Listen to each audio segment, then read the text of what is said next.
the Science Museum of Oklahoma, and we're going to tour the Pullman Train they have there. So just a few rules. No food and no drinks, which I think you guys are good there. The ones who are on the train, please do not touch anything and please do not sit on it. Okay? Okay.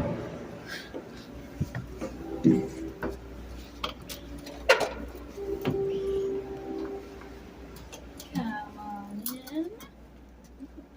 Right, we're going to start right in here. So this is our Pullman parlor car. It was built in 1929. So as of this year, it is 94 years old. It was donated to this museum in 1982. Fun fact, this part of the museum was actually built around the train. So this is our only permanent exhibit in the whole museum. It's in a hole. It's not going anywhere. So the train can hold 24 people during the day and sleep 10 people at night. There was also one cook and one porter. The porter was kind of like your butler. He did everything on the train that needed to be taken care of. If you notice, under most of the lights in here, there's a little doorbell looking thing. That one over there is really fancy. Not quite sure why. But if you needed anything for whatever reason, you just hit that button and the porter would show up and take care of it. So there are 4 staterooms, which are kind of like the bedrooms. They sleep 2 people each, and then the other 2 people would sleep in this room. Can you guys guess where they would sleep? Oh, probably right here. Yeah.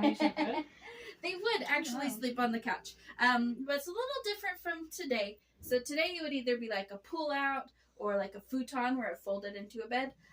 This one's a little different. So this bottom actually would pull out a little bit to create a little more space. But this back part actually folds up this way. There's a post that hooks in on this side, a post that hooks in on that side, and you got a nice little bunk bed. Oh. Right? Yeah, that's pretty cool. That's fair. I wouldn't have thought of it that way. So as we make our way down the hallway, you guys are free to step into this first stateroom right here. It is one way in and one way out though, so just be aware. The stateroom at the end of the hallway is set up for nighttime travel, so you'll be able to see where the 2 beds are and how it differs from night and day.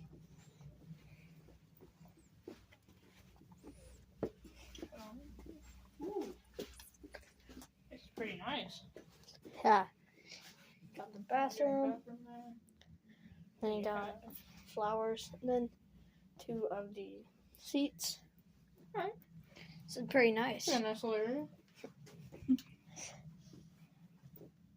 Then you have the table and then the lamp. Alright.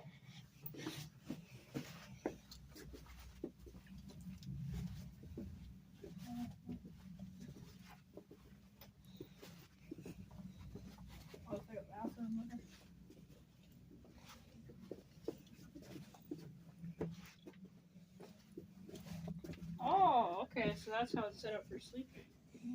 It's like there's no stairs on that bunk bed. I don't know, so you just probably have to There jump was them. probably a ladder at some point that they would put up for the bed, but we just don't have that right now. So, or you would stand on the chairs. I'm not really sure. It's a good question. Ooh. And so this is the dining area. As you can see, it only seats 6 people. And if you remember earlier, I mentioned the train could hold 24 people. So if we do the math on that one, that means that each meal could be served up to 4 times. What that also means is that on your train ticket, you were assigned a mealtime. And if you missed your mealtime, you more than likely did not get to eat that meal for the day because they did not have the time nor the space to put you anywhere else. Very punctual. So, yeah. But if you look at our lovely table, we actually do have something on it that is at least 94 years old. Original to the train. Can you guess what it is? Let's see here. We got all the cutlery, got the plates. Those pepper shakers stand out. There Salt you pepper go. shakers stand It is out. actually our salt and pepper shakers. Oh, sweet. They are original to the train. All 4 sets, and then the few extra we have in our china cabinet. Fun fact, they are also gold plated. Oh. So, This window right over here leads to the kitchen. So the cook would pass the plates through the window, and then the porter would take the plates and serve the guests at the table. This was the china cabinet. Glasses were hung upside down, just like they are now, but in between each glass would be a piece of felt or something along those lines to keep them from rattling around and breaking. Same thing with the plates and the cups. They would each have their own little cubby that they sat in. So again, you didn't end up with a bunch of broken dishes. Because nobody had time for that. Yeah.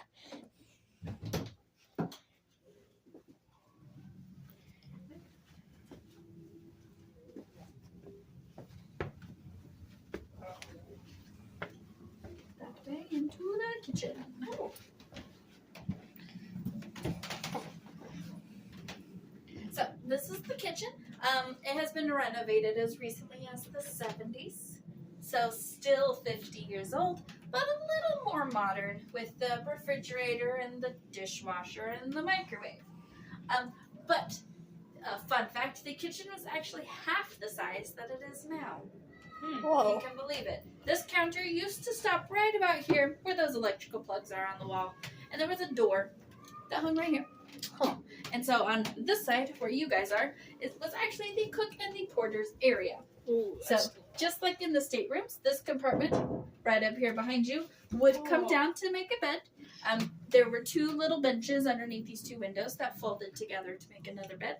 Where the refrigerator is on that platform, there was another little wall there. And inside there was their shower, their toilet, and a little fold-down countertop. Ooh.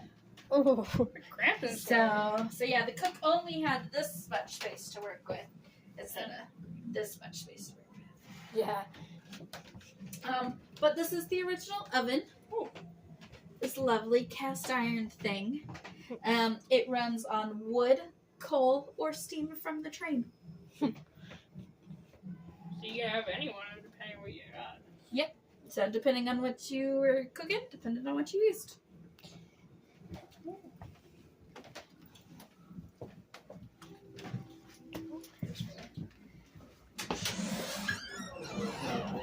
Thank you. Thank you for giving us a tour. That was Yeah, I good. love that.